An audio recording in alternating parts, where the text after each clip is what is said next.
Magandang hapon ng Wednesday. Welcome sa Lotto Result Today PH. Narito ang mga resulta para sa 2 PM draw, May 13, 2026. Para sa resulta ng 2D Lotto, 11 at 26.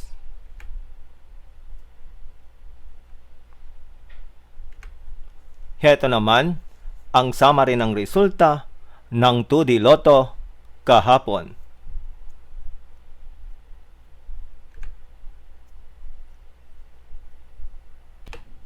Para sa resulta ng 3D Lotto, 1, 3 at 0.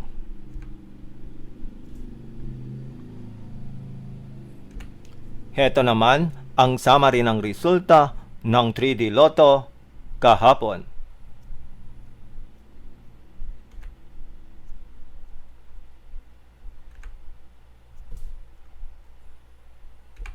At yan ang mga resulta ngayong 2 PM draw. Para lagi kang updated sa mga Lotto draw result, mag-like and subscribe. Maraming salamat sa panonood.